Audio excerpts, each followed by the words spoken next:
Join Brockton Community Access November 2nd at 8 p.m. for live election night coverage from 8 till 10 on BCA Channel 9 and 1072. Election night will be hosted by Richard Bath, Bishop Tony Branch, Shahara Jaghu, Ed Miller, and Jackie Jones. Remember, on Tuesday, November 2nd, get out and vote, then tune in to BCA for all the results.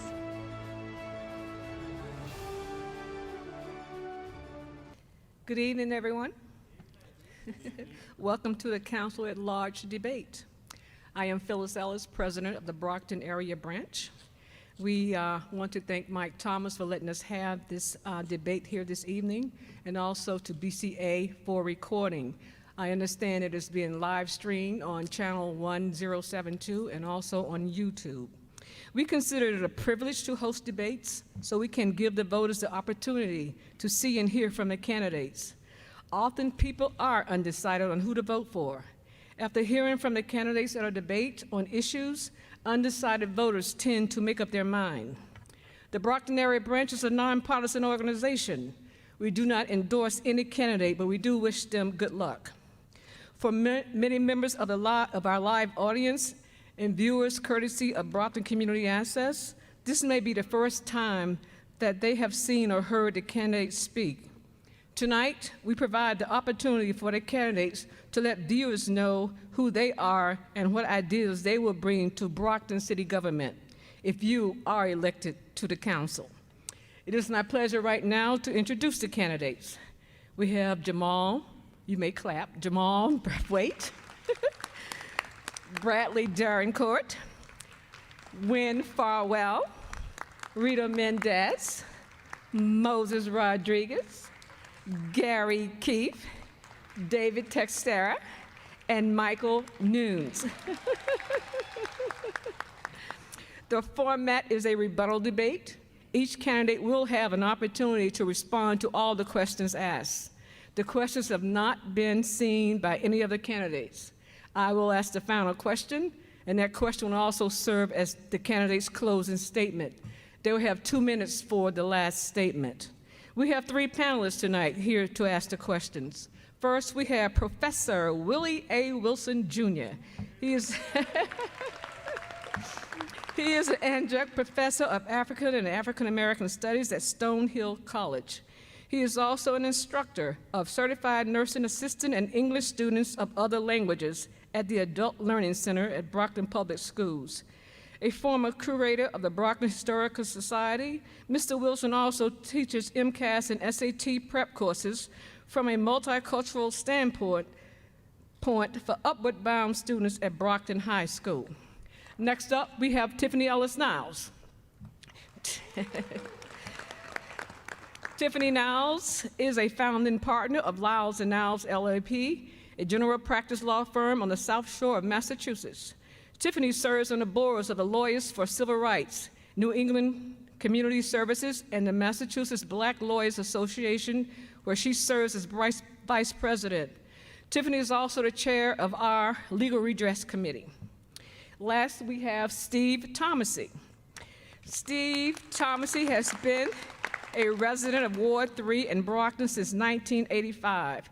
He is a retired high school history teacher who currently teaches citizenship education at the Adult Learning Center in Brockton Public Schools. As the chair of the Ward 3 Democratic Committee, Steve has been involved in many campaigns. Our timekeeper is Brian Johnson. He's going to keep you guys on your toes, so pay attention to Brian. So, is everyone ready? You guys ready? Good luck. Okay?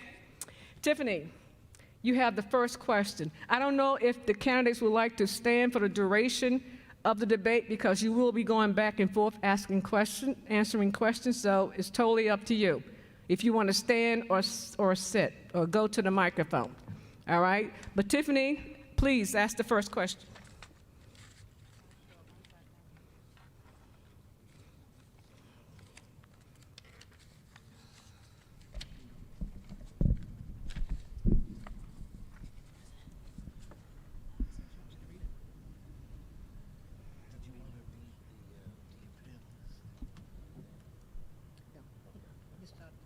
Okay.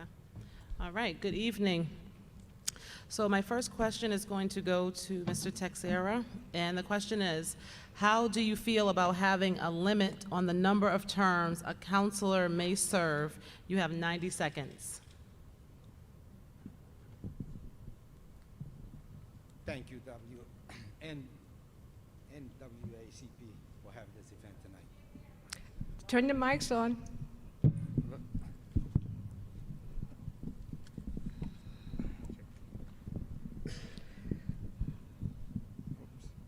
Hello? Yeah. That's better, huh? Okay. Yes. Thank you, NAACP, for having the event for the panel tonight. The question about the term limits about the city council. 2 years, I think, it's not enough time to do the work that you need to do as a city council. I think we should change that to 4 years, but we need to put on the ballot for the people. They're the one that will make the decision for us. They're the voters. They'll be the one to speak to see if we need a 4 years or 2 years term. Thank you. Thank you. Garrett Keith, do you want to respond to that question? 60 seconds. Again, thank you for that. Thank you for that question. My thoughts on term limits, is that what the Yes. question was? Basically, is that I believe that I'm against term limits.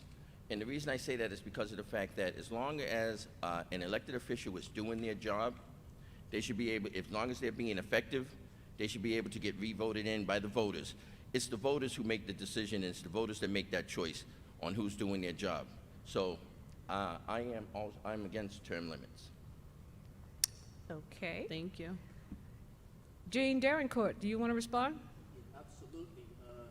It seems like, okay, there you go. So, good evening. It is truly a pleasure to be at your presence. And first of all, I would like to thank the NAACP for putting this together, and of course, the folks who are watching at home, and you, the audience.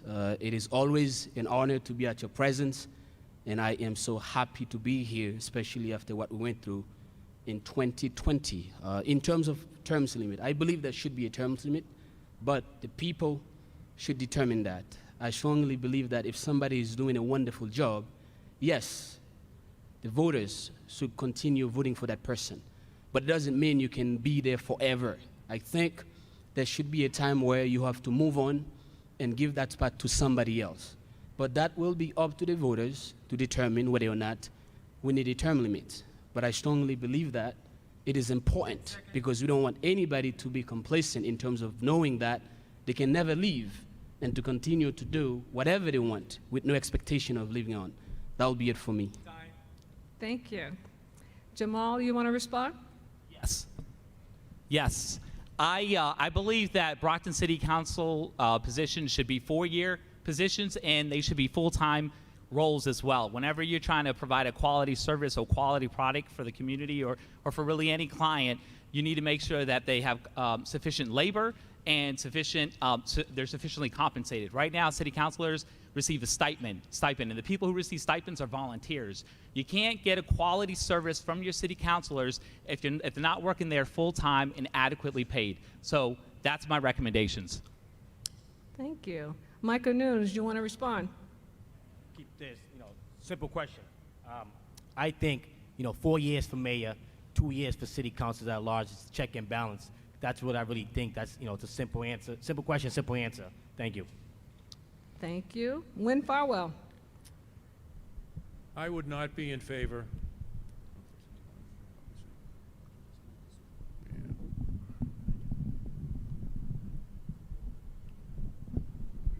That's all right. I would not be in favor of term limits. I think the best term limit is one imposed by voters.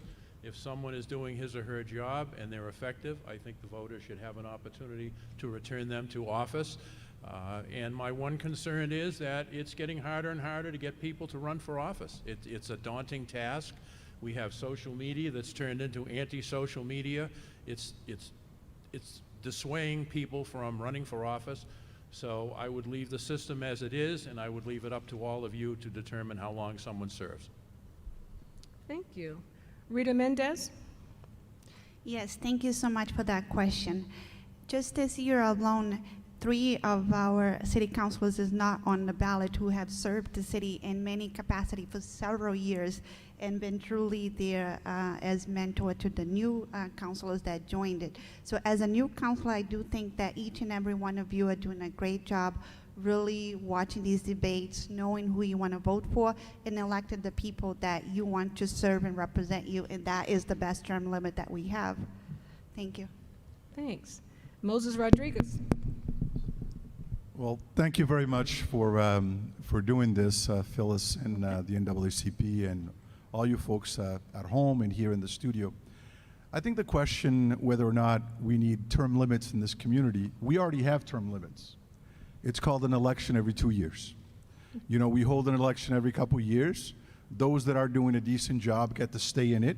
Those that aren't doing such a good job have the opportunity to get voted out. When you sit down and think about it, it's important for us all to remember that we can't constantly change things and kind of, you know, run away from doing certain things. But term limits are determined by the people that actually are electing the folks that are representing them. If I so happen to be lucky enough to get re-elected this year, I'll be the senior council on the city council, and that would be 8 years.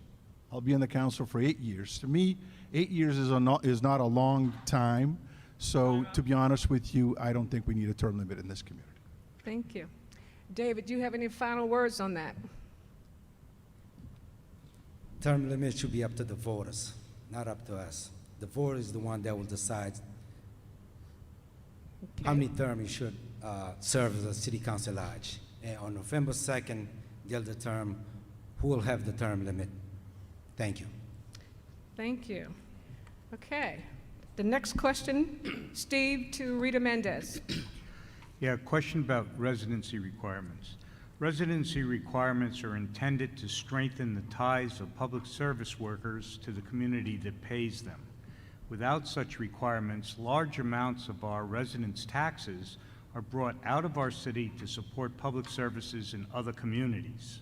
What are your feelings about residency requirements for Brockton City employees who are funded by the taxes of Brockton residents?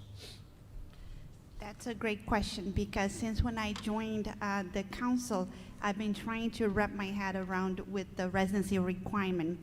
I have a small businesses, and I've been trying to hire someone. There's a labor shortage at this point, and I guess we all know this in the news. I think the city of Brockton, I know that the city of Brockton, we need to hire the best and the brightest.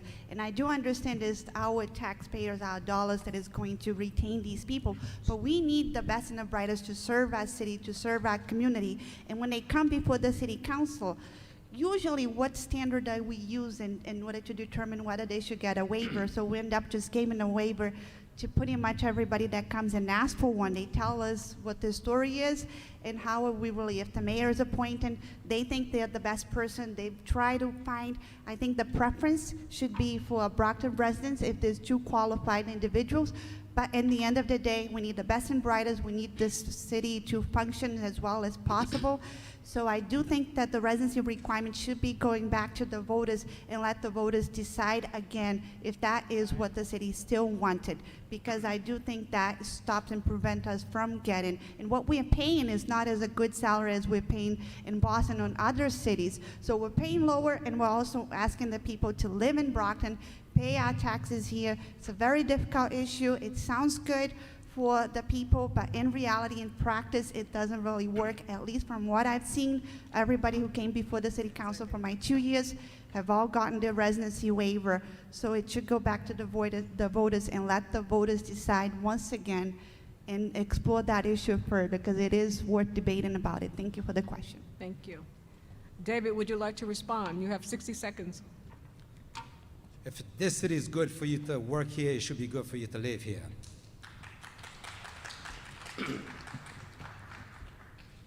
I built my house in the city. I could have choose to move to another city.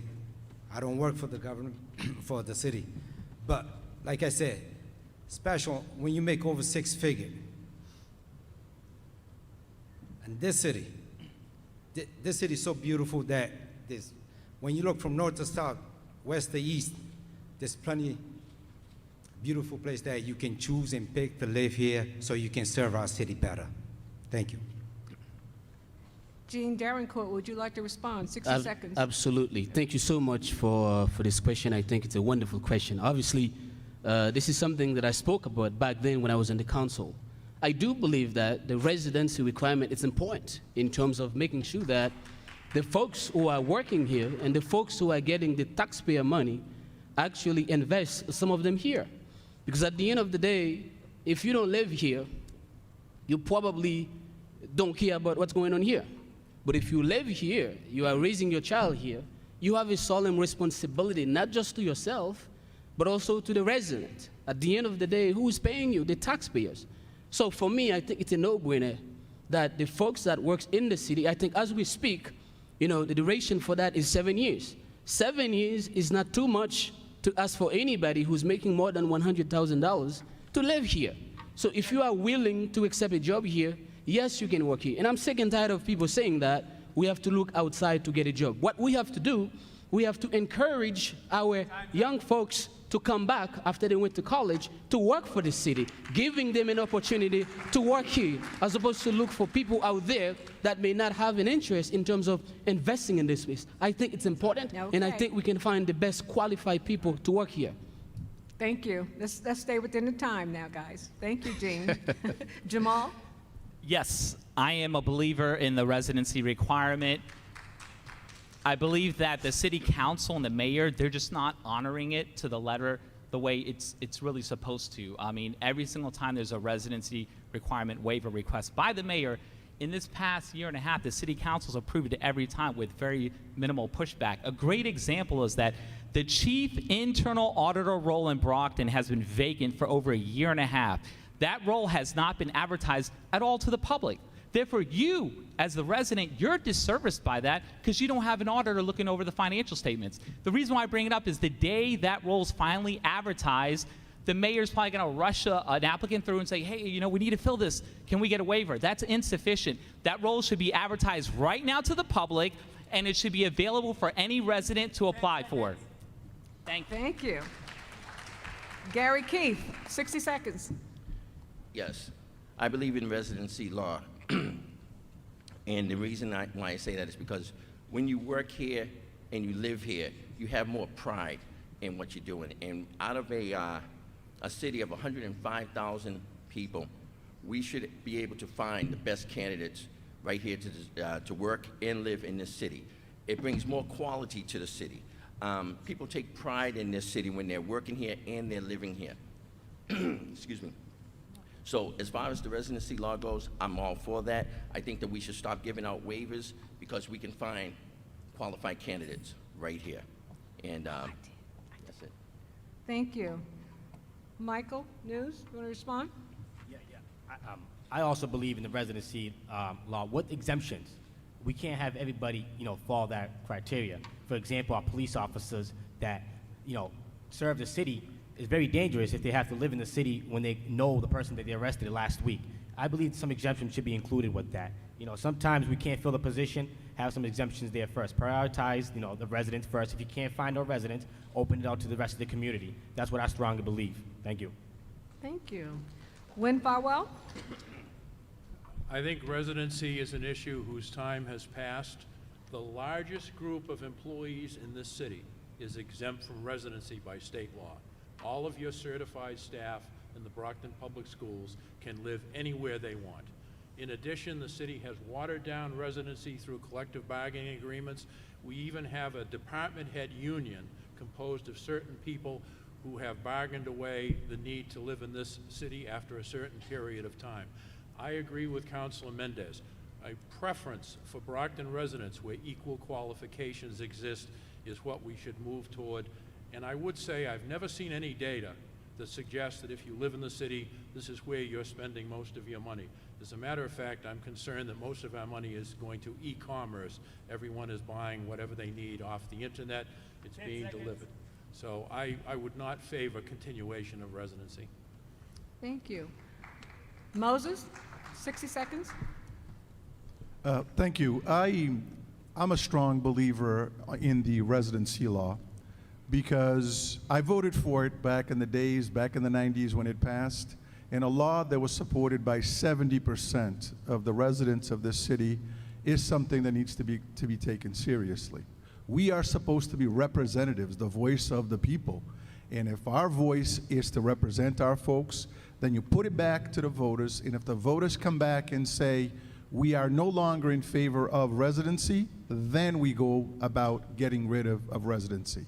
As Councilor Farwell said, the vast majority of the employees of the city no longer follow under that. But the mandate of the people is still here, and I believe in the mandate that the people who puts us in office basically told us that, with 70% of them saying, you will support this, and I'll continue to support this until the voters tells us otherwise. Thank you. Rita, you want to have the final say?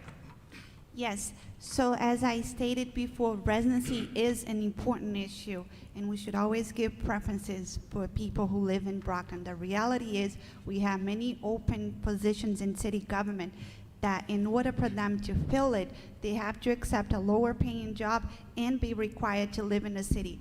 Put it back to the voters, let the voters decide, and we'll uphold whatever your voice, whatever you decide.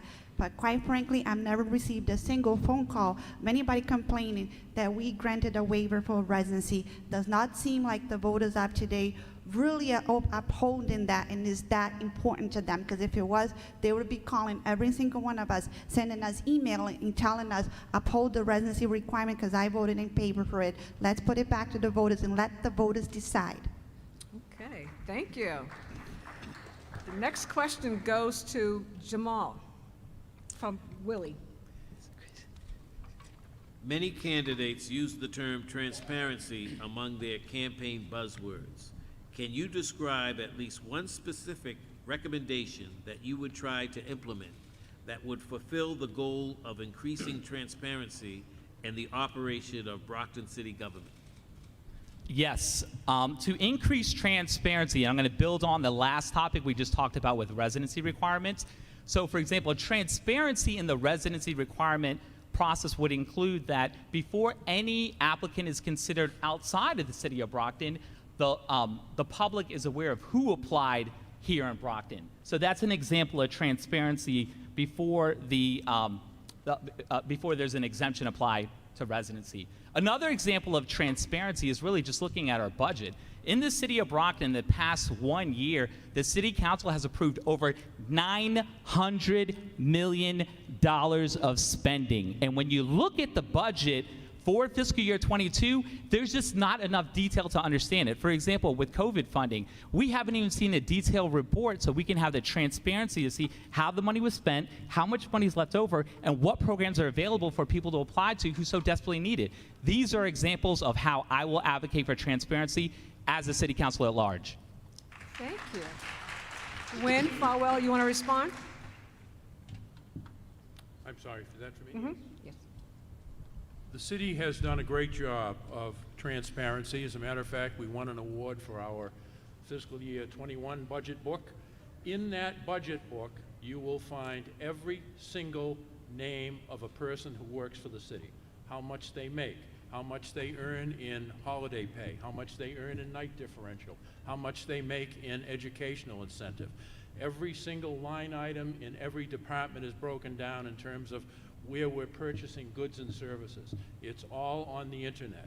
In addition, we also have an accounts committee of the City Council that meets periodically. Councilor Mendez is the chair. We go through expenditures line item by line item to make sure there are no anomalies. And in addition, you may go to our website under the city auditor and you can pull up all of the details on where your money is being spent for goods and services. It's on ClearGov. It's a wonderful app where you know where your money is being spent. And I would urge anyone who thinks that we don't have transparency to go to that website and look at that data. It's there for the asking. Thank you. Jean Darencourt, you want to respond? Yeah, absolutely. I mean, to go back to the question that we asked earlier, I would like to touch it a little bit. In terms of the residency requirement. No, Jean, no. Let's stick to the No, question but I at mean, hand. we're talking about transparency, right? Okay, So yep. obviously, I think I'll touch base on that the same way that he You did. have 60 seconds? Yeah, no problem. Okay. So in terms of like residency, we all know that the folks who have been working here for so long, they are not falling to this. We are talking about the new people coming on board. We are talking about the new position. That's what we are talking about. So it's important for people to understand we are not asking the folks who've been working here for more than 10 years to fill in that residency requirement. That's what we are talking about here, because I just want to make this crystal clear. Because I don't want to wake up tomorrow morning hearing that, well, we say that the folks who've been working here, they're going to have to fall in. This is not what we are talking about. What we are talking about here, we have enough smart, qualified people within the city of Brockton that can fill this job. So that's what I'm talking about here. All right, thank you. David, you want to respond? David. David, can you please repeat the question? Yes. Many candidates use the term transparency among their campaign buzzwords. Can you describe at least one specific recommendation that you would try to implement that would fulfill the goal of increasing transparency in the operation of Brockton City government? That was a great question. Thank you for the question. I totally agree with Councilor Farwell. Myself, I was on the website just checking what was spent, how much it was spent, who got paid, who didn't get paid. So I will definitely agree with Councilor Farwell on that. Thank you. Michael Nunes? Yeah, I'm on the fence. Transparency is great in the city, like Win Farrell said, but it's hard to access the information online. I was online earlier just to find out the commercial tax rate and the residential tax rate. It took me about 20 minutes. On the bottom of the page too, there should be a language selection where you could translate the whole page right away. I mean, we spent $80,000 for that website. I'm pretty sure we could implement that. We have a lot of residents that speak different languages as well, And I suggest online they should add like an index rather than me just put in the search bar and looking 20 things I search. I could just go to the index and find exactly what I'm looking for on the right page and stuff. That's Thank it. you. Gary Keith, you want to respond? Thank you very much for this question. Transparency for me, and I've said this all along in my candidacy as I was running, I believe that every counselor has, and I don't call them constituents because those are the ones that vote for you, but the residents of Brockton, we should communicate constantly with the residents of Brockton about everything that's going on in our city government. From every dollar that comes into the city, you should know what we're getting and where it's getting ready to go. And I think that's the biggest complaint that you hear from a lot of the residents of Brockton, because of the fact that we don't know what's going on sometimes. And yes, we might have a website, but there's still some people in our city of 105,000 people that do not have access to the internet and don't even have a computer. So we need to somehow be able to get this out there regularly, everything that's going on in the city of Brockton, because it's your money, you're paying the taxes, and you should have knowledge of everything that's going on in this city. Thank you. Rita Mendez. Me, Rita, okay, sorry. Yes, transparency, it sounds good, buzzwords, that's what everybody likes to say, but as Councilor Farwell stated, I am the chair of the Accounts Committee, and it's open to the public, people can come. We go through details of everything that has been paid in the city, and I don't see anybody that shows up to any of those meetings. So it would be good, once we are claiming transparency, they're following the money, that the budget is not well explained or can't find it online, seek the chair of the Accounts Committee, ask questions, attend the meetings, and you'll see how transparent the city really is. Thank you. Thank you. Can I say something? I'm sorry? Who said? Moses Rodriguez. Thank you.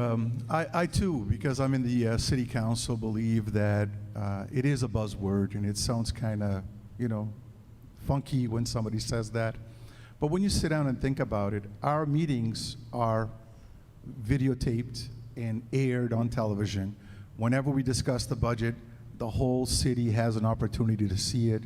Our budget books are available to every single resident in this community. I know that there's some issues with languages. We have 47 different languages in this community. We're not able to translate things into 47 different languages, but there's a lot of us that speak other languages in the sense that we could be reached to and spoken to be able to explain all of what needs to be explained. We are a representative form of government. This is not a little town. We've got a $500+ million budget, and it's important for people to understand that we have the various committees that work on this, and your city council is as open as you can be. And that's where all the funds are actually generated, not generated, but gone through in the sense. And I think we owe it to you to kind of ask us for it. Thank you. Jamal, you want to close out? Yeah, absolutely. We need more transparency in this city. What I just heard, I'm sorry, I've got just too many issues with it. First of all, transparency. We could have had a greater transparency when it came to sourcing our assistant city clerk. Tim Cruz was the only one eligible in the community who could apply for it.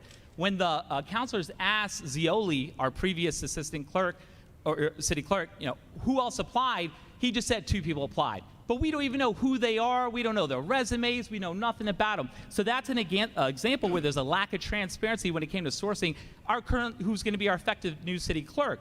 I'll also show you another example of lack of transparency when it came to about 2 weeks ago, the city council approved $300 million to fund an unfunded pension liability. But in July, the CFO asked for $363 million. So when it really came down to it, he needed $63 million less. But no city councilor spoke up and asked, why? Why didn't you identify this back in July? I personally asked to speak with insurance actuaries to identify how they came up with that money, that figure of 363. This is the examples of lack of transparency in the city of Brockton. We need to improve on it. Thank you. Thank you. I'm sorry. What is it when you can't come back? No follow-up. Nope. No. Sorry. The next question, Tiffany to Michael Nunes. All right, thank you. Do you think there is a benefit to having a full-time park ranger in D.W. Fields Park? Yes, there's always a benefit to that, but the question is, could we afford it? Is it practical? I know we had a tragic, incident with the 2 boys at D.W., but just having one officer can't prevent everything. So you really gotta think about the whole situation. Is it really practical for us to hire the park ranger and DWs, especially when we have other parks? Are they gonna stay just in DWs? We have other area in Brockton that has a lot of water body. You just gotta balance it out. I don't think right now we should hire a park ranger for DW. No, because we have police officers. Thank you. Wynn, you want to respond to that? I think given the revenues that are brought in by the DW Field Golf Course, having a park ranger to go through the park, greet people who are there, provide some measure of safety and security, even reassurance for people who visit the park and use its resources. I don't think that's such a bad idea, and I don't think it would be that expensive. Fortunately, the golf course brings in a tremendous amount of revenue, and certainly carving out a little bit of that revenue for a park ranger position, or even 2, I don't think would be exorbitant. Oh, thank you. Jean, you want to respond? Absolutely, and I think it's a wonderful question. Yes, I do believe that we should have a park ranger. To go back to when I was serving on the council, one thing that I did, I met with pretty much every single one of the head departments, and among them, Tim Carpenter, who I think is the head of a park in Brockton. And this is one of the things that him and I talk about in terms of how do we use our parks in a more effective way, in terms of making sure that the residents know that these places are there for them to hang out, but also, having people that can watch over them. We are a city of more than $500 million budget. We can definitely afford that. Don't tell me we cannot pay somebody or a couple people to go back and forth within those parks to making sure that everything is all clean. It is important for us to understand because we have people that go there to walk, we have people that go there to run, we have children that play, so I think it would be a wonderful investment to have not just one, but a couple park rangers over there. Thank you. Jamal, respond? Yes, I am in support. Let's look at the budget. Overall, there was an increase of over about 11% of additional spending for fiscal year 22. When I look at the budget in 2020, for Parks and Recreation, we had about $986,000 earmarked. Now it's about $500,000. Why is that?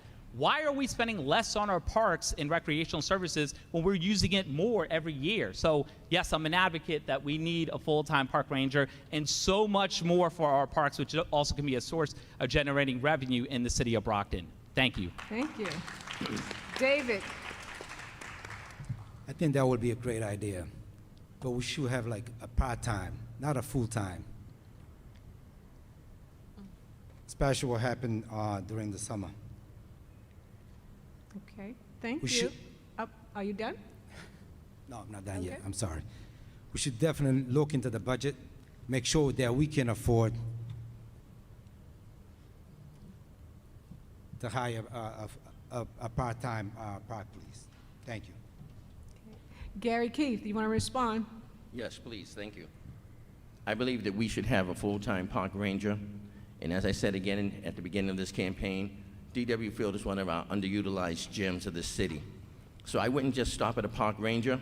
I would see exactly how we could eventually fit in a couple of mounted police there to where the horses could actually go off the trails to try to make it safer for the people that are using it. And we need to clean it up.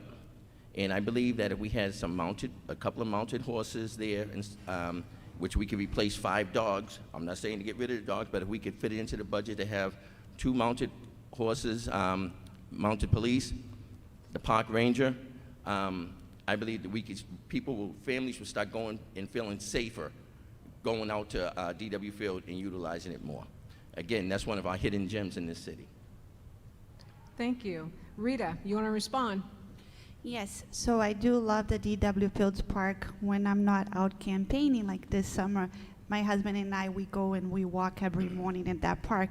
So yes, we do have to invest more in the DW Fields Park. I think it's a great way to market the city. It's a precious gem that we have, and we're not utilizing it to the fullest. So having a full-time park ranger would be a great beginning. But as Gary Keith stated, there's a lot more that we can do to attract tourists and people coming into Brockton, because it's just a great place to be.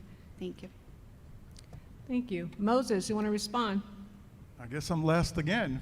I honestly think that, to me, this is more of a reactionary type of decision. The park is open 16 hours a day. What is one park ranger going to do? Work 16 hours a day, 7 days a week?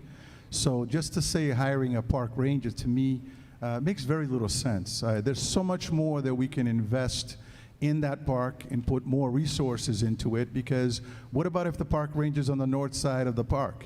What happens on the south side? So just to put one in there so we can all clap and say that we hired a park ranger, to me, makes very little sense, and it's resources that we can kind of put in the right places to help the park and the recreation in this community. So to me, it makes very little sense just to hire one park ranger, and the how is the key question here. And since I'm being last all the time, I might as well take a few extra seconds to answer some Listen, questions. come on, Moses. Your time is up. Michael News, you want to finish, close it out? Yeah, everyone, like Moses just said, one park ranger makes absolutely no sense. We could barely guard a high school, right, and we're worried about DW's Field Park. We got to prioritize our situation. Park ranger comes with the vehicle, it comes with the payroll, and it comes with a pension that we could barely afford now. I think we cut that out, and let's focus on priority. Let's get a new high school, and let's make the security in the high school safe. Let's worry about that first before we worry about park ranger. Okay, thank you. The next question is from Steve to Win Farwell. Yeah, question about police reform. Police reform, as a widely discussed issue, has gripped the entire nation for the last several years. One proposed reform is to have mental health professionals accompany police on certain 911 calls. Do you feel that the City of Brockton should systematically implement such a program? And what other ideas do you have about reforms to police practices in Brockton? I would not send a mental health professional initially to a call. because the first officer on scene has to assess what is going on. Is it a hot zone? Do we have people who perhaps are armed and could pose an immediate danger to someone?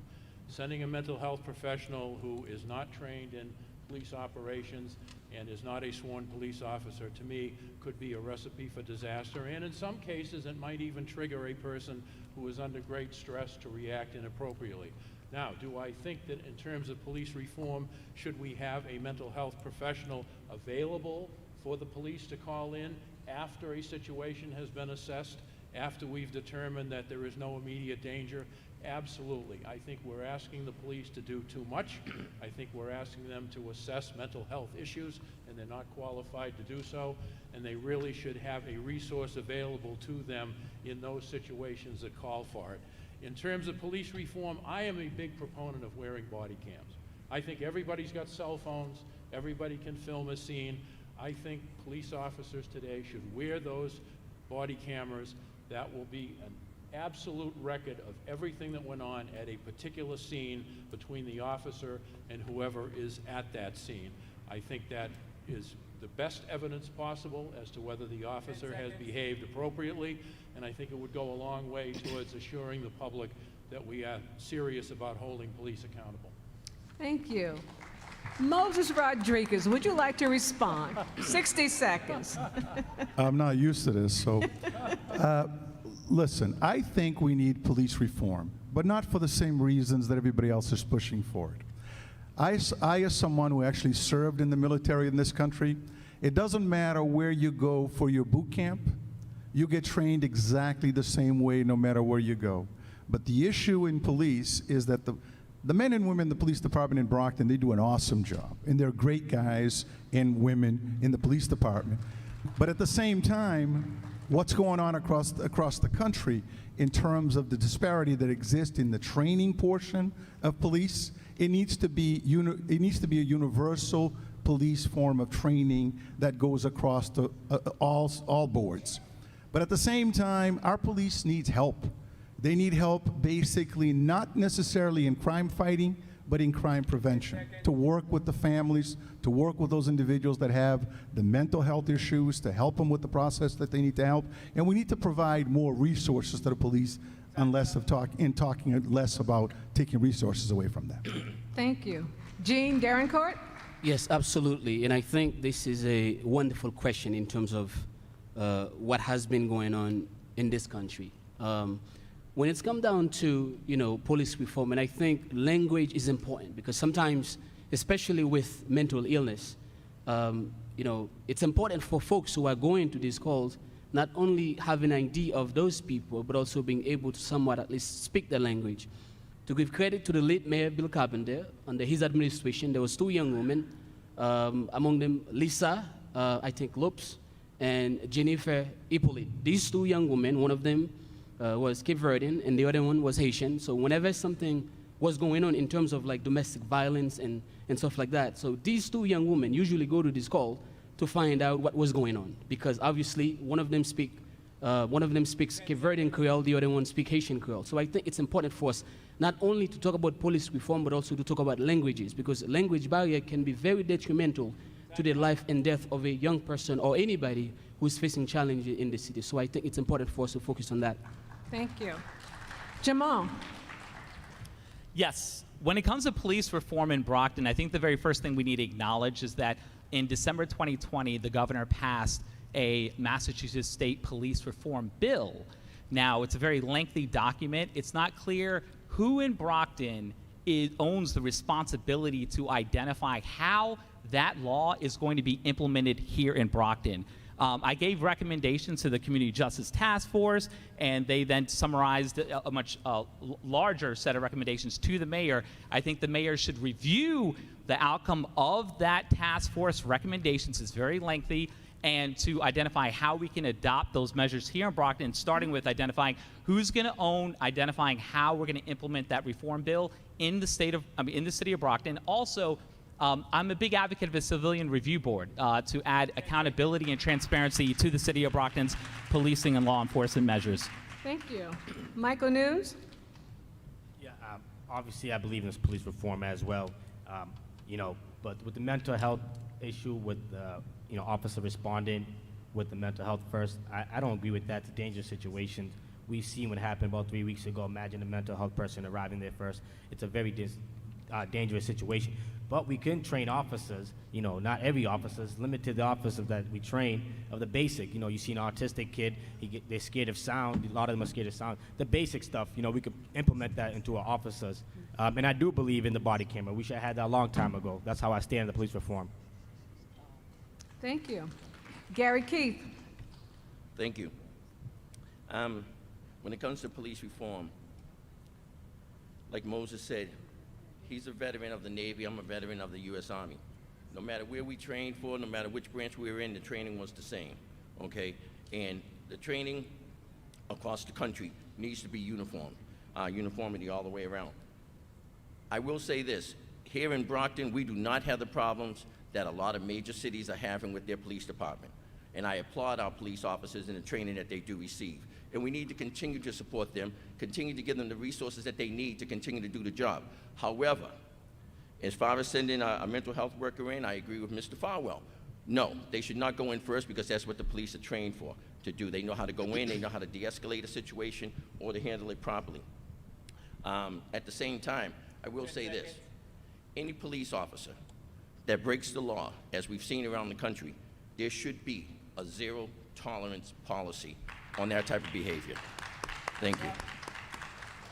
Thank you, Gary. Rita.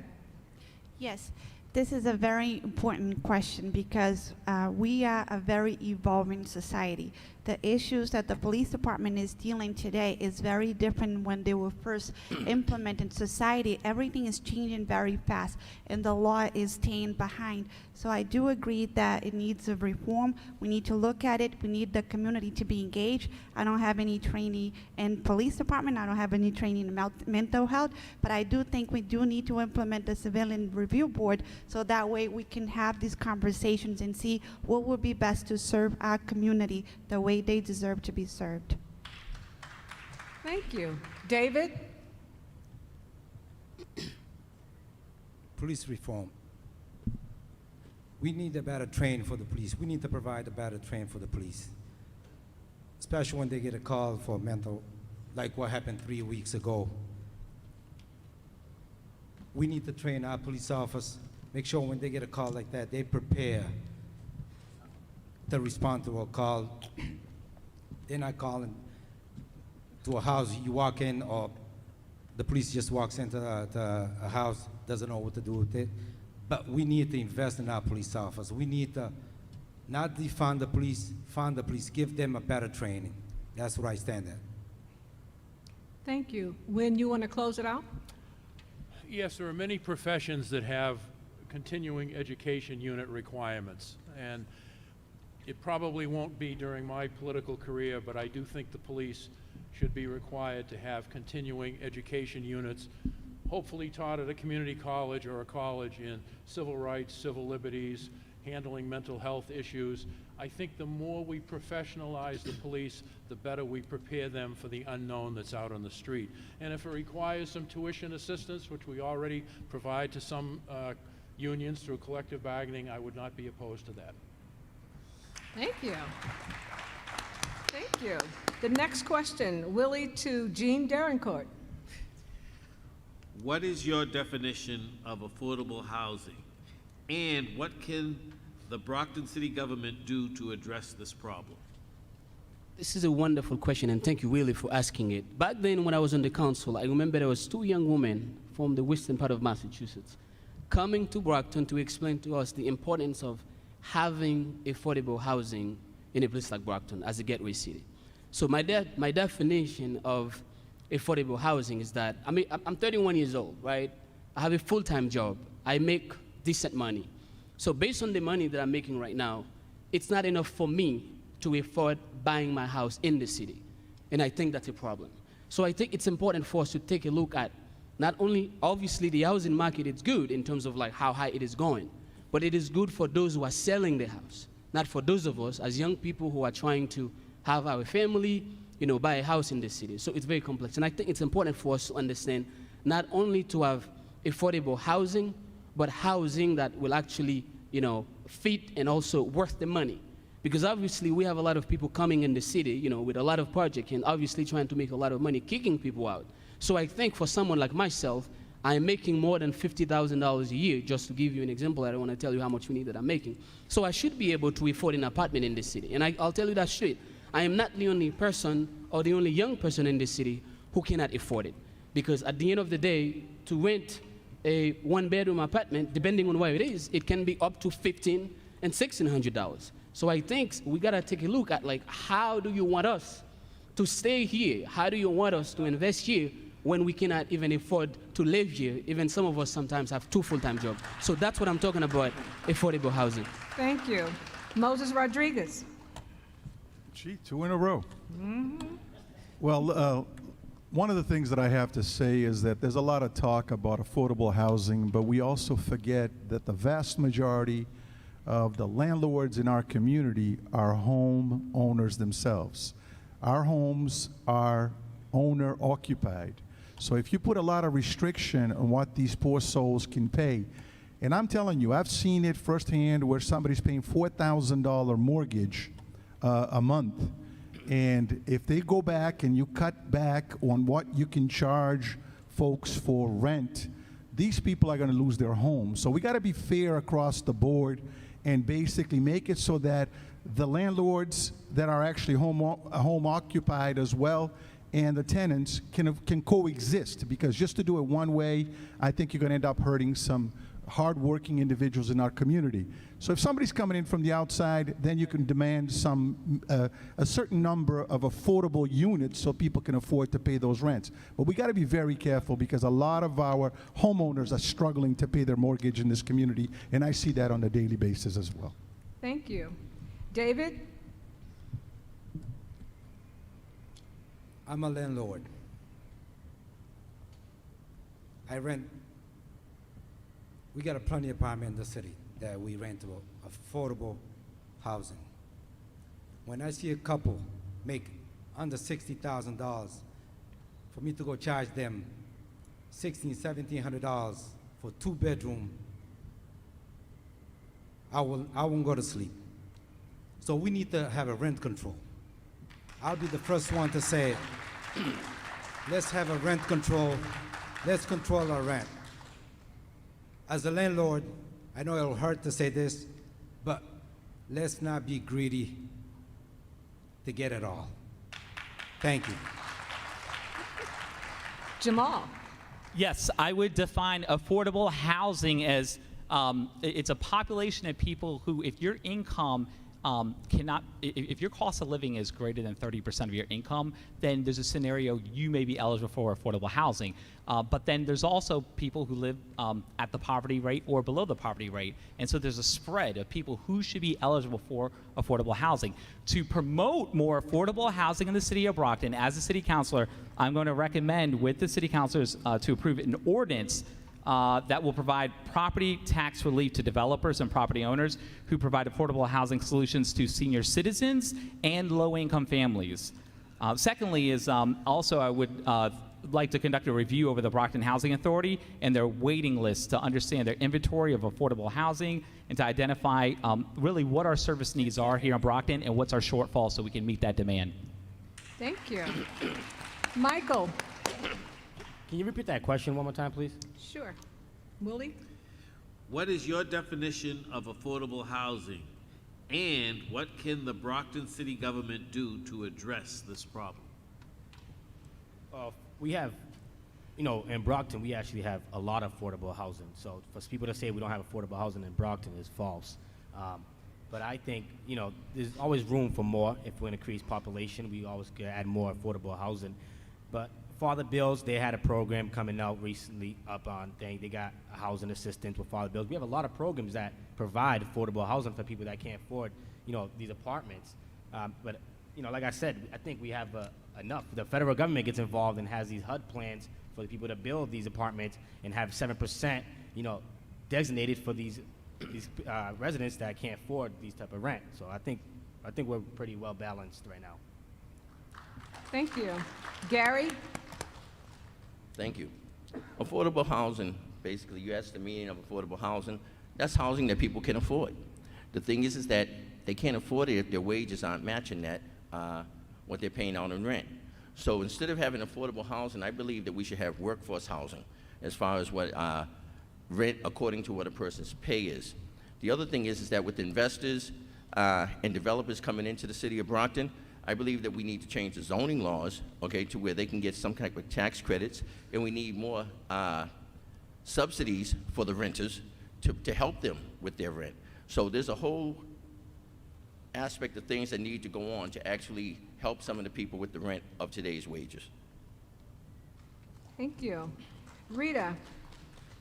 Yes, housing is a great issue, but it's not just a Brockton issue. It's a federal issue, it's a state issue, it's a regional issue. So can we as a city do better and help more of our residents to get affordable homes? Absolutely, but it's a regional problem. So we can also go back to our surrounding towns and our neighboring towns and have them also pick up some of that burden and request that some of their developments also includes affordable housing, because it's not just a Brockton issue alone. It's something much bigger that we need to pick it up at the state level. We need to expand this in order for us to help our residents the way they deserve to be helped. Thank you. Wynn? Affordable housing to me is housing for which the resident can qualify for either state or federal assistance in paying the rent. We have done a very good job in the city so far with bringing in more affordable housing. 93 Center Street, there's a groundbreaking at noontime on Thursday. That will include some units. But I will tell all of you that I think at some point we need to embrace make Brockton better, not bigger. Improve parks, playgrounds, libraries, improve our traffic enforcement. We have cars hitting buildings, we have pedestrians being killed. I don't want people to just have a place to live and have no quality of life. I want the quality of life in this city to be raised to a level where people will want to move here, they'll want to buy houses here, they'll want to rent here. And I think if we keep emphasizing more population, and not improving the quality of life, we're doing a real disservice to people. Thank you. Jean, your final comments? Yes, I would like to talk a little bit about this. So recently, I was campaigning in Ward 5, and I met an Italian lady by the name of Patricia. I believe she's either 61 or 62. She's been living in Brockton her entire life. As I knocked on her door, she opened the door and she asked me to come in. And I said, well, it's COVID. I don't want to get you, sick. She said, it's okay. Don't worry about it. Come on my table. She sat me down and she started crying. She started telling me that she's been living in her house for the past 10 years.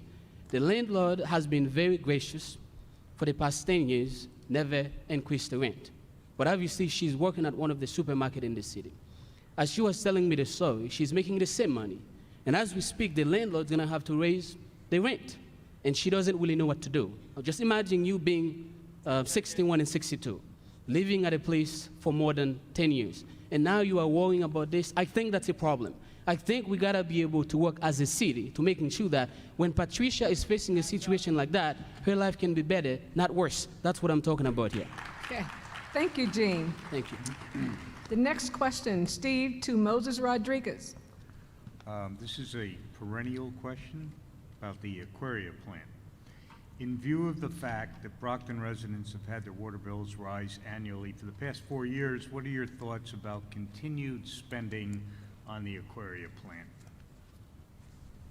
Well, you know how I feel about Aquaria. As a city councilor, I was one of the very first ones that came out and started demanding from Aquaria certain things. Now, we need to be clear about Aquaria. We are under Aquaria because of a state directive that basically said that we have to come up with a second source of water in our city. So the whole notion that we can just get out of Aquaria, move on to something else, we've done some studies that shows that the MWRA, hooking up to MWRA, is just cost prohibited. We cannot afford to do that. If we can't afford to pay the $7 million a year that we have to pay for the right to have water through Aquaria, how are we going to afford $100 and something million just to hook up to to hook up to MWRA.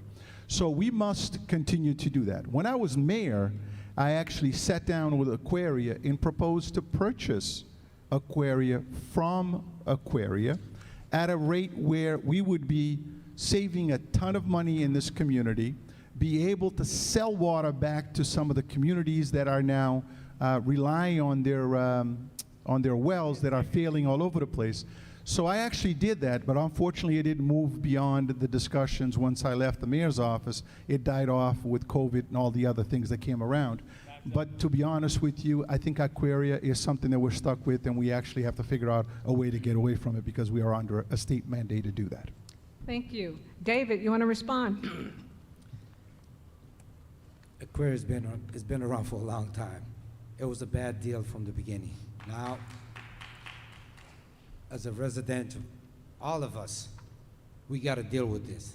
We got to find the best solution, either to buy it or to get out of it. And together, I think we can sit and talk about it and see what the solution will be, either to purchase or to keep paying rent. That's my takes on Aquaria. Thank you. Jean? Yes, thank you.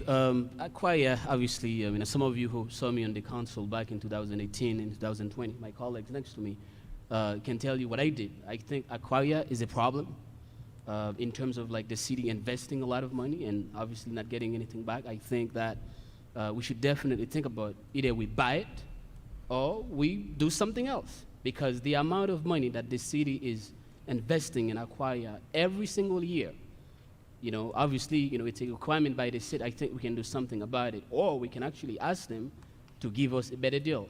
At the end of the day, I know that, a lot of you are not happy with what has been going on with Aquaria, but it's a very complex situation. I served on the council for 2 years. I kind of like have an idea of all the, back and forth in terms of like the discussion that we had with them. But I think it's important that for people to understand, this is a very tough issues, and it's going to require a lot of thought to come up with the right conclusion, not to use emotion to carry on that. Thank you. Jamal? Yes, so for the past year and a half, the City Council has done nothing about this. They haven't looked at any agreements. They haven't called anybody to come forward who's a counterparty in this agreement. They literally done nothing. Within 3 months of being a City Council-at-Large here in Brockton, we're going to call the MWRA, the Massachusetts Water Resource Authority, before the City Council to explain, well, what are our options? How would you evaluate this agreement? So we can get some real expertise on this topic. So we need to assess the situation. I don't have the answers, but I know that's another example of transparency. We need to get the MWRA to have a public conversation in the form of a finance meeting. I think that would be an appropriate place to talk about this. Thank you. Thank you. Michael? Yeah, so the history of Aquaria, it's from a company from Spain. They did an agreement with this company from Spain, came in, did whatever studies, like, hey, let's get this desal plant by the Taunton River. They agreed. It cost $78 million to build. Moses wanted to purchase it for $64 million, which, I was like, yeah, that's a good deal. Why not? So, because right now, it's a 20-year contract. It ends in 2028. We pay $7 million a year. That's going to be about another $48 million. So with Moses 64, 48, I think at 64, to purchase it rather than pay 48 and not own it, I think the 64 million is a great deal. That's what I really think about it. Thank you. Gary? Thank you. Actually, I agree with what Mike just said, and I agree with Councilor Moses Rodriguez to actually purchase it. However, I don't know what the numbers are to actually hook up to the MWRA, but I would, after seeing those numbers and doing comparisons on it, I would have to weigh that once I'm privileged to that and sitting in the seat as your next city councilor. The reason I say that is because there is a lot of infrastructure that needs to go on with Aquaria as far as the pipes and things like that, because they have not been maintained properly from what I've heard. So at that point there, like I said, the numbers are right, but I don't know how much it would cost to actually repair the pipes to keep them up and going, and how much it would in comparison to hooking up to the NWRA. Thank you. Thank you. Rita? Yes, this is a bad contract, bad agreement that the city now needs to pay for it. it would probably make sense for the city to buy Aquaria, but at which price? And also to maintain it. And also, do we want to be in the water business? We sell water to our surrounding towns already. But this is an issue that the mayor needs to resolve, bring it before the city council, and then we look at the finances in conjunction with the residents and the people of the city of Brockton to determine what would be the best outcome. But it is a huge burden that the state put on the city in a difficult situation that we're in at this point. Thank you. Wynn? If there's anyone here that would like to buy Aquaria, you can meet me out back. I'll be taking orders for truckloads of manure, and I'll have it delivered to you very shortly, because that's what you would be buying. Did you know that Aquaria was down for weeks and is still maybe down because the membranes through which the water is infused in order to make potable water became clogged, and it's very expensive to repair those? I don't even know if it's back up operating. If we had had an emergency in this city, we would not have been able to call on them to provide water, not only to drink, but for fire prevention. We should get together with our state legislative delegation.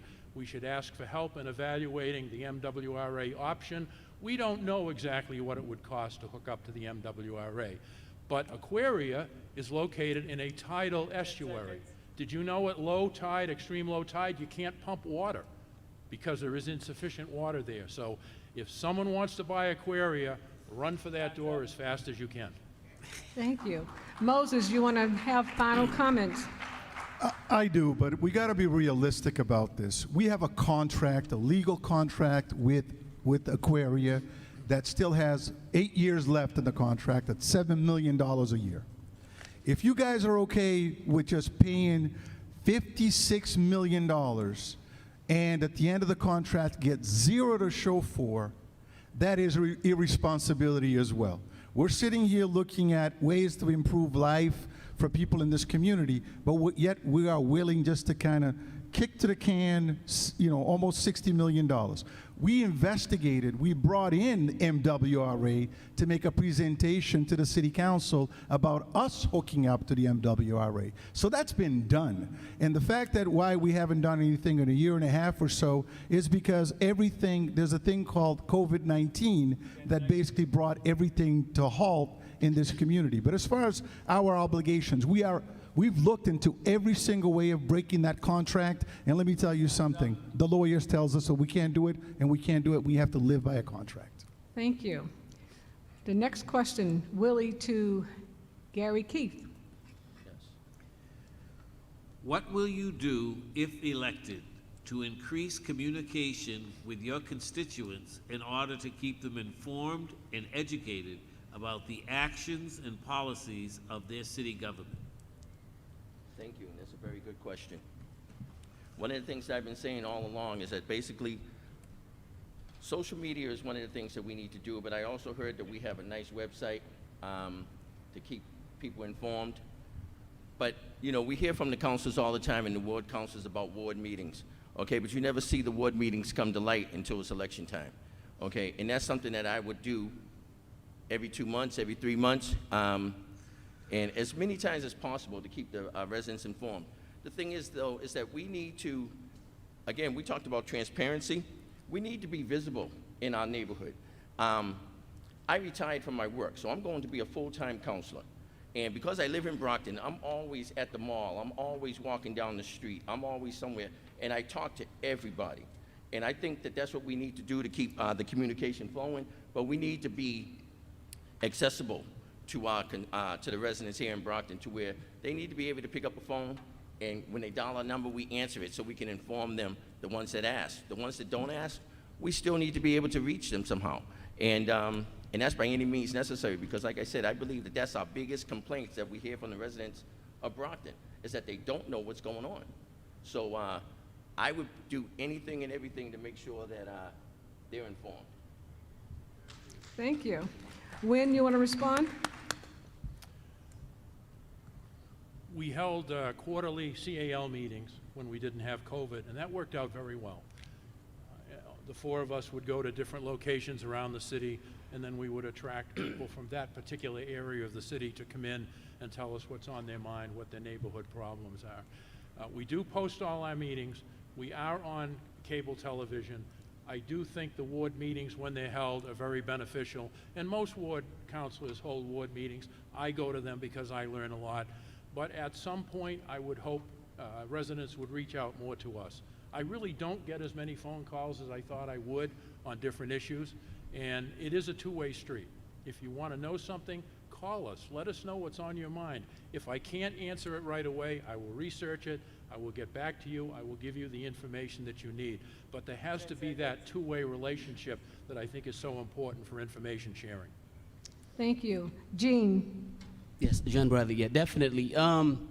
Back when I was on the council, yes, we had a Councilor-At-Large meeting pretty much every 3 months. We go throughout the city where we invite the resident to come to these meetings, and sometimes we post it on Facebook and obviously at BCA and let them know that this event was going on. Another thing that I used to do, I used to go to pretty much every single one of the ward council, and not only that, but the radio station, both Cape Verdean, Haitian, and obviously to different events. And I think most of you will say that you used to see me everywhere, but in the spirit of COVID-19, things sort of like shut down and stuff like that. I think it's important for the resident to know that, they can reach out to their elected official because we work for you. And one thing that I always said, I never changed my phone number. The same number that I had since I moved in this country, I still have the same phone number. So anybody at any given time can call me. Although, sometimes they call you, you may not be able to pick up the phone because people got to understand that some of us do have a full-time job.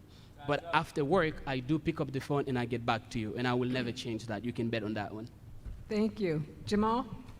Yes, so we live in the 21st century. So when COVID hit, for a lot of us, especially successful organizations, everyone moved online. And so on a weekly basis, I got in the practice of hosting a meeting that we call the Brockton Oversight Board. And the significance is to review the city council meeting minutes from the prior week and to understand what was the outcome, and as well as to review what's the agenda for this week coming up and where are there areas for advocacy for residents that are important, and then getting that information out to as many people as possible. I do that as president of the Northeast Brockton Neighborhood Association, where our goal is to increase the quality of life by promoting greater civic engagement. If voted into office, I will continue doing that regardless, and as well as hosting monthly City Hall town halls, so people have a greater understanding of what's going on. And very importantly, we have a city calendar where if you want to know what's going on, go to the city calendar. You can see all the events, you see all the meetings, you can obtain the agendas so that we all have a common understanding of what's going on in Brockton. Thank you. Michael? Can you repeat that question again? Yes. What will you do if elected to increase communication with your constituents in order to keep them informed and educated about the actions and policies of their city government? Yeah, well, first I would start by using more than just one platform. Right now, the city does real well utilizing Facebook, but there's Instagram, there's Twitter, there's Snapchat. There's a 21st century. We gotta, upgrade with the system, and not just that. With the ward meetings too, we gotta advertise it more. I show up to a lot of ward meetings, and when I show up, I put it on my Facebook Live. People are like, oh, what's going on? What's that? They don't know about it. We got to advertise. We got to use more sources, to get the information out there and tell people what time this meeting is going to happen. And like Gene said, his number didn't change. Well, my number never changed as well for the past 10 years. And people call me now, and I answer everyone. So that's all I got to say. Thank you. David? We need to be more informed to our residents. Because we got to remember, this is a city, the majority is minority. And most of the elderly, they don't speak English. It's Cape Verde, Haitian, Hispanic. So we need to reach out to them. We need to go to the church and talk to them. We need to go to the party like we all do, love to go there, and to reach out and engage ourselves with our neighbors, with our friends, family. Make sure, pass the information to them so they know what goes on in the city. There's a lot of things that goes on in the city. They don't have a clue what goes on in the city. But us, when I'm elected, I will definitely be that voice to get there and give them the information they need. Thank you. Thank you. Rita? Yes, I am out in my community. I go to supermarket, restaurants, and convenience stores, and I see residents every day, and that is when I have one of the best conversations with residents and inform them about the city, inform them about things that are going on. I do a lot of listening, if you haven't noticed that, and I do listen to their concerns, and from there I either guide them for how they can address their issues, or I'll send them to the correct department, and that is what we should be. We should be out in the community, just walking the streets and really being, and I also attend the meetings, the ward councilors meetings. I don't think they do it just election time. I do think they do it throughout, but COVID did stop some of that. We tried to do our at-large meetings virtually, and that we had a few questions, but people like in person, and I'm happy to be here in person. Thank you. Moses. Well, thank you. You know what? We will continue to do all that has been said here in terms of holding the meetings, continue to do the meetings that we do. Again, COVID kind of put a little damper into a lot of these things. But I belong to one of the largest church here in the city of Brockton. So I take the pleasure of seeing, prior to COVID, over 1,000 people every week. I produce a local television show that I do in various different languages to keep people informed, because I believe that we're putting all our eggs in one basket. Social media is important, but as David said, we have a great deal of people in this community that don't speak English, don't have access to a lot of the medias that we're talking about. If we rely so heavily on social media, we are neglecting almost half of the population of this city. So I think we got to go back to basics and do things the door-to-door, churches, community organizations, to continue to do that in order to get the message to the folks that truly, truly need that information. Thank you. Gary, your final comments? Yes. Like Rita said, and you heard me say that when I first started this question, I'm out there in the neighborhood. I frequent our restaurants, I frequent our supermarkets and everything, and I reach out to the people as I go through. A lot of people know me by face recognition, and we have conversations as we go along. However, Gene Bradley said most of the people up here have full-time jobs, and even Mr. Texera owns 4 businesses. Brockton is a full-time city that needs full-time representation. I am retired. My new job, if elected come January, is full-time counselor. Okay, I will be accessible 24/7. Okay, and my number hasn't changed.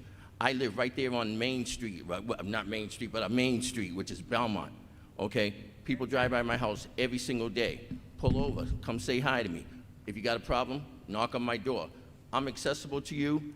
I'm responsible to you, okay, as your next city councilor. Thank you. Thank you. Candidates, we are down to our last question. It will be the same question for all of you. You will have 2 minutes to answer. This question will also serve as your closing statement.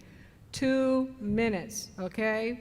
The question, if elected or re-elected, what 3 steps would you take to put our city on a more firm financial footing? Jamal. Well, I mentioned that in the past 12 months, the city council's approved $900 million, and at least $300 million of that is just due to poor management.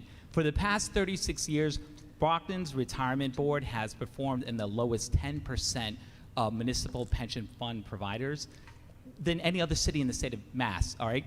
Any other city in the state of Mass. For the past 36 years, so that's 36 years.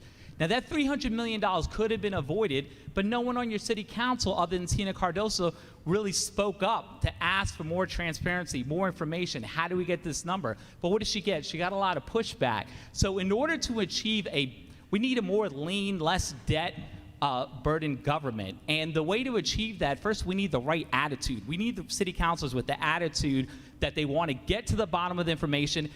How many streets did we get paved in 2020? How much did it cost?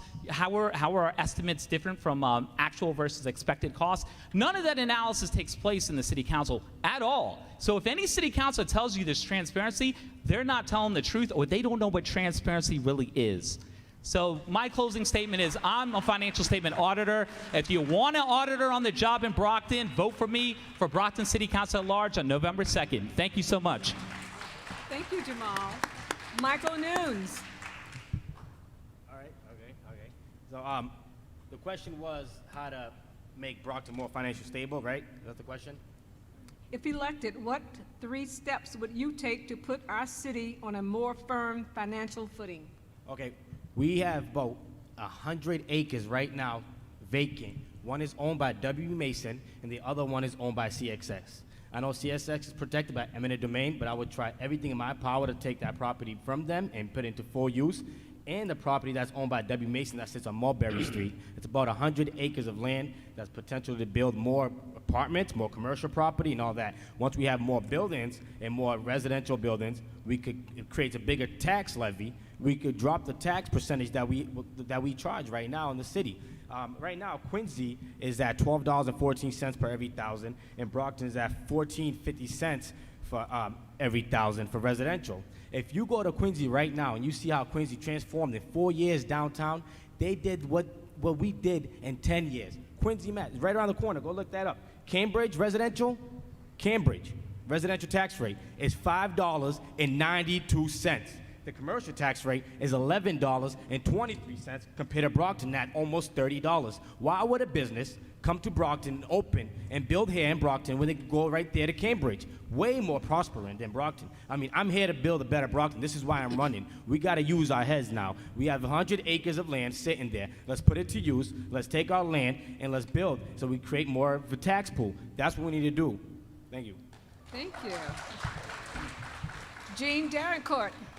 Thank you, and thank you to the NAACP for putting this together, and thank you for you, even though it's pouring out there, but you take the time to come here, and of course, those of you who are watching at home. My dear fellow Brocktonian, it is always a privilege for me to be at your presence, knowing that you accepted me more than a decade ago.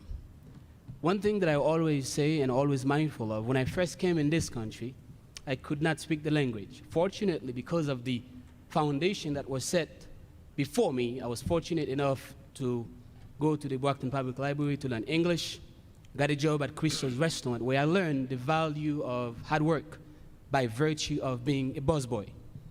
Throughout that job, one thing that I've learned, especially from Chris, was that sometimes it's not how much you are getting paid, but it's your commitment, willingness, and determination to carry on. So far in my life, that's what I've been doing. Went to Massasoit Community College, went to Suffolk University, worked for the former Mayor Balzotti, Senator Brady, Sidney Brady, and a bunch of things. But one thing that never changed, I never changed my way of living. I stay here. And my slogan since 2017 has been, believe in Brockton. I believe in this city because you take a chance in me, a kid from far away, not knowing anybody here, you open the door and accept me. As I did before in the councils, I encourage more investment in education so our young kids can get the best quality education so they can make a name for themselves. Invest in public safety where every single person here, especially our seniors, can go out there knowing that no one will attack them. That's important. So I am grateful to be here, and I hope on November 2nd, with what I've done and what we've been doing together, you will give me another chance to go back on the council to carry on. I believe in this city more than you can imagine. And I said before, I will never, ever let you down, and I will never give up on you. You take a chance on me in 2017, and I hope you will give me another chance in 2021. If you forget my name, I'm the guy with the longest last name on the ballot. You cannot miss that.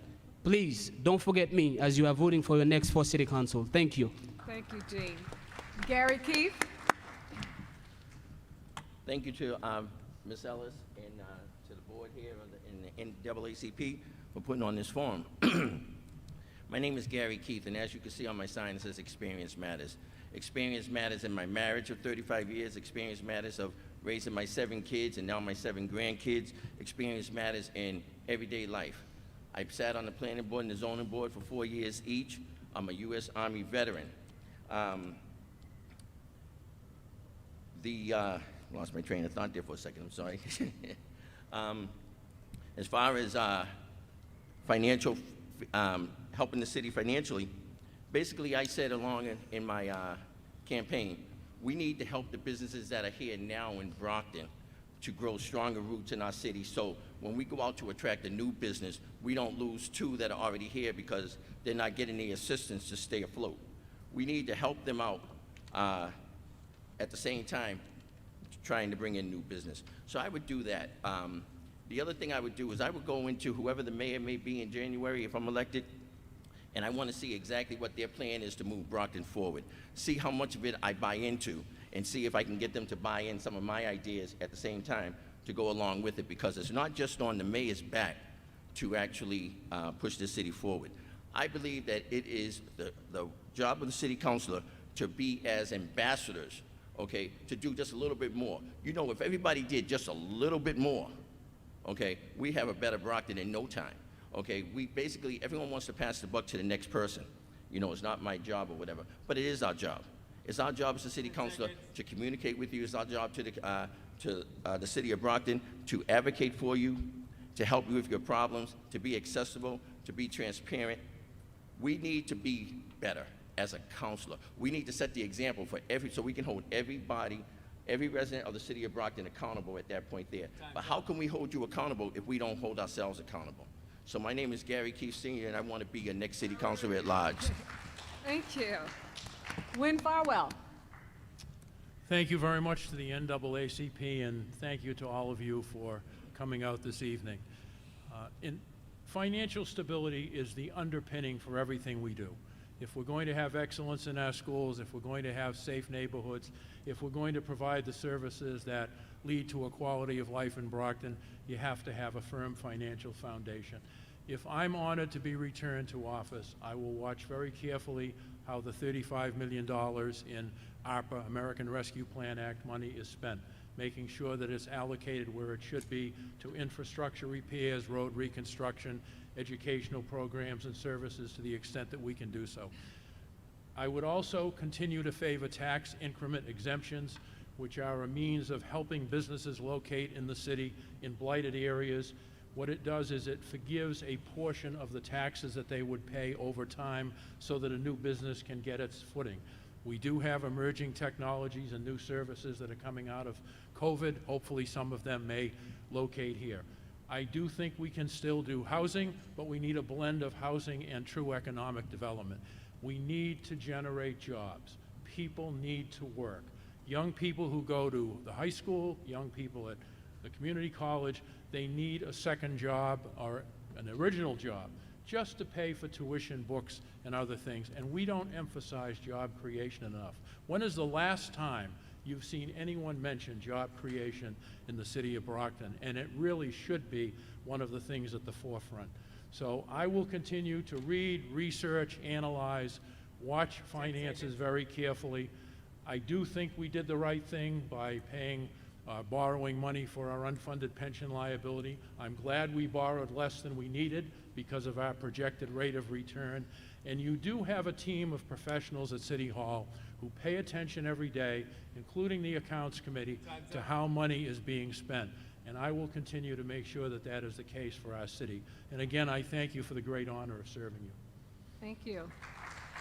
Moses. Thank you, Ms. Ellis. Thank you, the NAACP, BCA, all you folks who came out here during this nasty weather to be here with us, and the folks that are watching us at home. I've had the honor and privilege of serving you in this city council for the last 7.5 years. And I like to go back and finish some of the unfinished business that we have. What I see is Brockton gets its, I want to say the word, the shaft when it comes to funding from the federal government. Just to give you an example, we were talking about the America Rescue Plan. Our city got $35 million, but you want to know what New Bedford and Fall River got? Over $70 million. You know what Newton got? Over $70 million. We got $35 million. Imagine what we could do with an extra $30 million. So one of the things that I'm going to do next year is go after the federal government with deep pockets, in the sense. Work along with the mayor and some of our folks in the federal system to make sure that that formula that's utilized here in the city changes, because we can't keep talking about creating programs and decreasing taxes at the same time. It's an oxymoron. You can't decrease taxes and provide more services, because you know what it is? You can't spend what you don't have. If you have $10 and you're going to Shaw's, or if you sent us to buy groceries, you can only spend $10. In order for you to spend 15, you got to have 15. So that's basically the logic behind this. We got to go after funding. We got to go after the state that has been shortchanging the city for the longest time. I'm glad our population is over 100,000 now, so perhaps our funding will increase, but I think we have to demand, if it means lawyers to go after the federal government so we can get our fair share, to go after them. But we need to promote our city in a positive way as well, because all we do is talk negatively about this community as well, and we got some great people in here that can come in and help us out, and it would be an honor if I get your vote to go back to the city council to finish the unfinished business. Thank you very much. Thank you. Rita. Yes. I'm sorry to tell you this, but there are still a lot of our residents that still have not been vaccinated. And the reality is, if we want to move this city forward, we need to make sure we get COVID under control and stays under control, because if we have another outbreak, then the whole thing stops again. So I've been working very hard to try to get our population, very hard to reach population to get them vaccinated. So I've been hosting vaccine clinics, and I've been very passionate because I strongly believe that there's some misunderstanding in the community about still making sure that they are vaccinated. We need to support our local businesses. We also need to attract new businesses to the city, and the only way we can do that is to make sure that we streamline the process, we make the permitting process much easier. Now Brockton is open for businesses. We need to market the city. We need to say great things about the city and not just let the news just spread this message that Brockton is a dangerous city, because that's when we're undercover of the local news. So it's part of not our job who are up here, but each and every one of you who are out there to be spreading the good word about the city of Brockton, about this community, about the people that are standing together, about the people that really want what is best for this city. And I'm out there, I'm walking the same street as you're walking. I'm dealing with the same issues that you all are dealing, and we are there each and every day fighting to make sure that we improve the quality of life. You know what's my biggest issue is whoever is calling me, their bigger issue becomes my biggest issues. I get phone calls from elderly lady who is concerned because the DPW cut up the bushes in front of her house and didn't clean up the litter. So I'm calling the DPW commissioner, the department, and say, make sure you go back in there and clean it up. So please vote for me, because I want to represent you and be your voice in City Council. Thank you. Thank you. Let's give a hand for all the candidates. And our... Oh, I'm sorry. Dave, did I forget you? My apologies. Dave? So sorry. Thank you, Mr. Phillips, and WCP for holding this event. I'm running for City Council-At-Large. I see where Brockton is today, where Brockton can be tomorrow. I know how to get this there. I've been here for over 40 years, a class of 1986. I raised my 5 kids here in the city, which 2 of my old sons, they were both in the service. They both got deployed. Thank God they're home today. One's a state trooper, the other one's a firefighter. And I'm proud to say I got endorsement by the fire department. My daughter comes to Brockton High. My son goes to Kennedy. My little Bella, she's 4 years old. Like Miss Gary Keith said, I own 4 business, proudly own 4 business. I know what it takes. I employ over 30 people in this city. I do have experience. I've been on the Housing Authority for the past 7 years, License Commission for the past 4 years, Metro South for the past 5 years. I got what it takes. I believe in Brockton. With my passion, my experience, I will make the best decision for Brockton, for the people of Brockton. I'm humbled to ask you for your vote on November 2nd, to vote for Dave Texera. Number 8 on the ballot. Together we can build a better Brockton. Thank you. Thank you. Now can we give a hand for all the candidates and the panelists? You have heard from all the candidates. If you are undecided, maybe you made up your mind tonight by hearing from all the candidates. We wish them all good luck on November 2nd. I hope everyone would go out to vote. Thank you again to Brockton Community Access and for all of you for coming out this evening, but please, please vote on Tuesday. Thank you very much.